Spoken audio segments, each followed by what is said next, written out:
All right, let's do this. Welcome back to Setup Wars, episode 357. Hope you guys had a fantastic Valentine's Day with either one of your hands or with your significant other. Either way, sit back and relax. We got a fresh episode for you. Let the Setup Wars begin.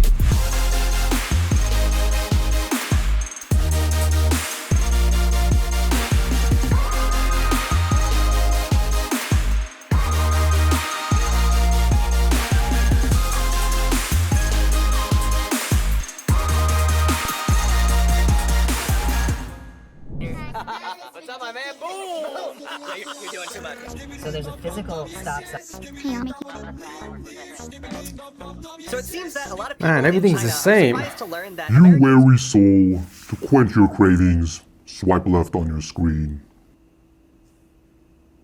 Yo, I haven't played Raid in a while. And now is the perfect time to jump back in, especially if you're starting fresh. They're running tons of new events with brand new champions and epic loot that will give you a huge head start in the game. Just download the game using my link or the QR code on the screen and you'll grab 2 epic heroes for free. You'll get Vergis, an awesome tank for dungeons and clan boss fights, plus Rector Drath, one of the strongest support epics in the game once you hit level 25. And until February 28th, new players can also claim legendary champion Wukong by entering promo code Monkey King. But that's not all. The biggest highlight is Alice's adventure inspired by Alice in Wonderland, which will be running until April 10th. It brings 5 new legendary champions, including Alice herself, and you can claim her very early on by simply logging into the game on 7 different days. But you must start by March 26th to earn Alice this way. Iconic characters like Cheshire Cat and Queen of Hearts are also here with special events to add them to your collection. Just make sure to check the in-game event hub regularly.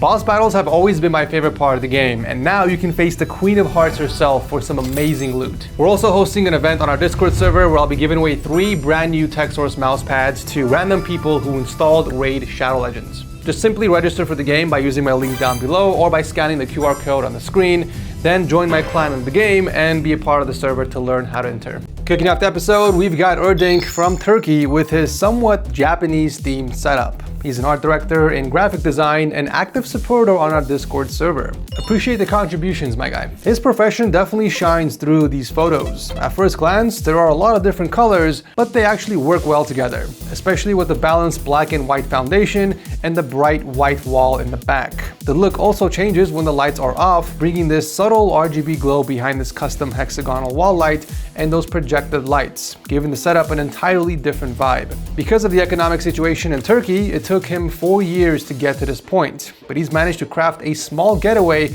where he can express his love for computers and gaming, while also giving his creativity the space it needs to flourish. He went all in on the details, even covering his desktop with black velvet wrap, something that was very popular back in the early days of Setup Wars, but sadly we just don't see that often anymore. He placed the monitors in a T layout and has a 27-inch Asus gaming monitor as his main and a 32-inch ViewSonic as the secondary. Usually you'd expect the bigger display to be the main, but because the 32-inch is only 75 Hz, it makes sense to keep the higher refresh rate monitor for gaming. He does rotate between multiple custom keyboards, mice, and even mouse pads depending on what he's doing. His 2 primary boards are 75% from EboMaker and Red Dragon, which he pairs with the Model O- wireless. When it's time to work, he swaps in a Logitech MX pair of peripherals, and for gaming he uses a 60% E Yoso with a deluxe M800 Pro mouse. No matter the peripherals he's using though, he always keeps his Delta Hub Carpio on the desk, which is a great choice for your wrist health. He also has quite the audio setup too.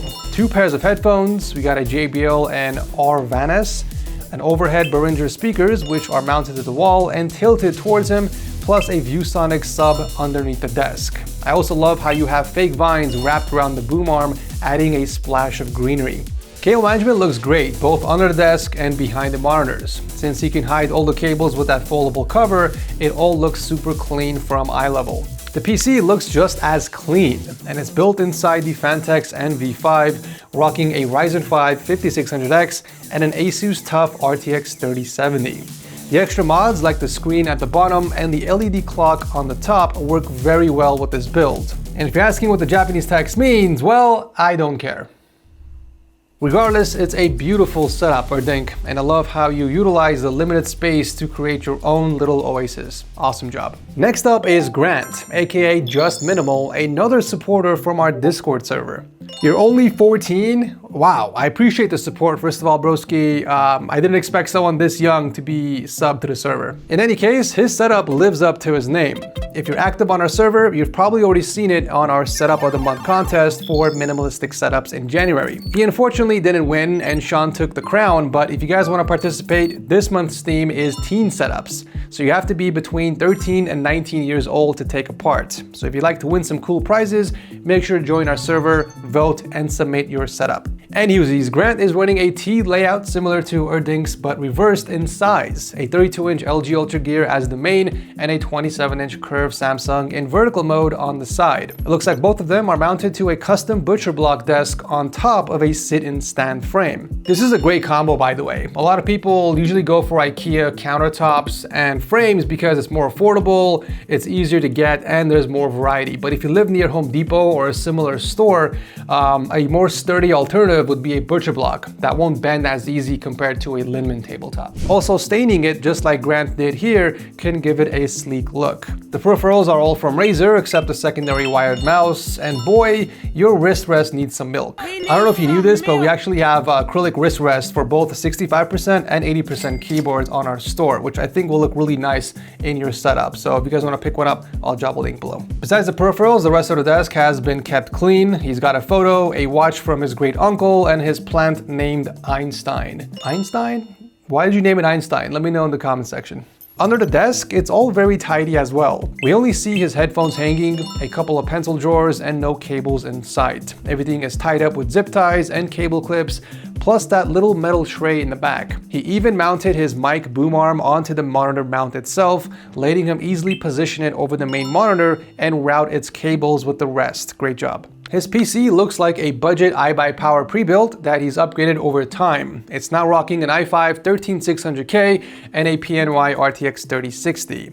Since there are already some white accents in there, I do recommend a few white sleeve cables to tie the look together. Looking around the rest of the room, you can tell Grant is a neat person and has some interesting hobbies. There is a piano and even an electric drum kit right there. You know, I might have to see if my kids would be interested in music lessons, actually. But nonetheless, thank you for sharing this with us, Grant. Number 3 on the list is Josh, a fellow boomer from Connecticut with a gorgeous handmade wood-themed setup. I'm getting wood just by looking at this. It's giving me old school biker bar vibes with all those wooden accents. I bet a kegerator like the one we saw in Joel's setup from episode 353 would look right at home here. Almost everything you see here is custom made out of wood. He built a desk from edge glued pine layered over plywood, sanding it and staining it himself. He also made the wooden shelves, the wooden slats, and even a custom wood wrist rest. I mean, talk about woodception. He's rocking triple displays. We got a 144Hz Asus panel stacked above a Gigabyte monitor with another 24-inch 75Hz Asus monitor off to the side in vertical mode. I'm sure constantly turning your head for that side monitor might be annoying, but I assume it's only for secondary tasks anyways. The main reason to have the monitors this way was to place the speakers symmetrically on the sides of the main displays, which looks great, by the way. For peripherals, we got a Corsair K65 paired with a glorious Model D, and of course the wooden wrist rest we already mentioned. Besides the speakers, his only other audio source are the Linsol IEMs and the Corsair HS60s, which are hanging off to the side on a pegboard, alongside some of his other gadgets. I'm actually glad to see he ditched the headset mic for a dedicated Fee-Find mic mounted to the desk. In terms of cable management, it looks like everything is hidden out of sight, and unfortunately we don't have any photos from behind the desk, so no complaints here. Of course, the PC had to match the wooden theme, but if you think this is the Fractal North, then you're actually mistaken. It's actually a Lian Li Lancoal 205 that Josh modded by cutting the front panel, adding mesh, and inserting custom wood slats to mimic the Fractal look. It's actually rocking the Ryzen 5 5600X and a sadly extinct EVGA RTX 3070. I love that seal of approval on your AIO, by the way. All in all, the setup is beautifully decorated. We've got wood everywhere, some greenery, movie posters, and a few Lego sets on the side as well. It was a pleasure reviewing it, Josh. Thank you so much for coming on the show. Just Minimal might just lose his title to Ken here, ladies and gents. Ken took the words wireless and floating quite literally. I mean, just look at how everything is set up. He's a mining heavy equipment operator from Canada, and to escape the brutal winter cold, he decided to start a little home project. He repainted the walls and trim of the room, replaced all electrical outlets, lights and fixtures, then added 3 floating shelves and a 25-foot floating desk. God damn!